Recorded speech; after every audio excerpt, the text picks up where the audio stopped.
ఉమ్మడి మెదక్ జిల్లాలో ఈరోజు ప్రధాన వార్తలు ఈ విధంగా ఉన్నాయి. సంగారెడ్డి జిల్లాలో మాజీ మంత్రి హరీష్ రావు పర్యటించారు.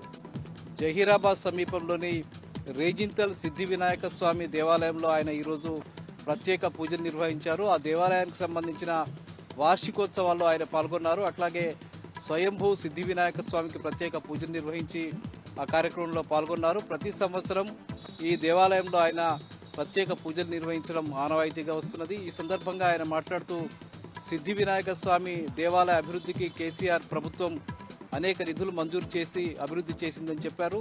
సిద్ధి వినాయకుని కృపతో ప్రజలంతా సుఖశాంతులతో జీవించాలని చెప్పి ఆయన ఈ సందర్భంగా చెప్పారు.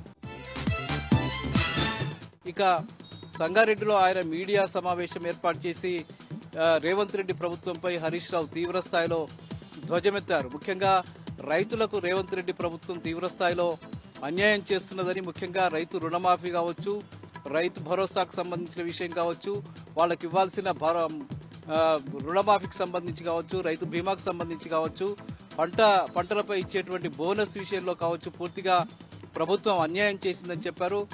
సగం మందికి కూడా ఇప్పటి వరకు రుణమాఫీ కానటువంటి పరిస్థితి ఉందని, బోనస్ ఇచ్చే విషయంలో 5% మంది రైతులకు కూడా బోనస్ ఇవ్వలేదని చెప్పి ఆయన చెప్పారు. ఇక శాంతి భద్రతల విషయంలో తెలంగాణ రాష్ట్రం ఎల్లో జోన్కు వెళ్లిపోయినటువంటి పరిస్థితి ఇవాళ నెలకొన్నదని, మొత్తంగా దక్షిణాదిలోనే తెలంగాణ ఇవాళ ఎల్లో జోన్కు పోయిన రాష్ట్రంగా పేరు గడించడం బాధాకరమని చెప్పి ఆయన చెప్పారు. రాష్ట్రంలో శాంతి భద్రతలు పూర్తిగా మృగ్యమైపోయాయని, హోంశాఖ మంత్రిగా ఉన్నటువంటి రేవంత్ రెడ్డి శాంతి భద్రతల విషయంలో పూర్తిగా గాలికి వదిలేసినటువంటి పరిస్థితి నెలకొన్నదని, ఈ నేపథ్యంలోనే ఇక్కడికి పరిశ్రమలు రావడానికి ఇబ్బందులు పడుతున్నాయని చెప్పారు. రేవంత్ రెడ్డి ప్రభుత్వం రైతులకు ఇచ్చినటువంటి హామీలన్నీ కూడా నెరవేర్చాలని చెప్పి ఆయన డిమాండ్ చేశారు.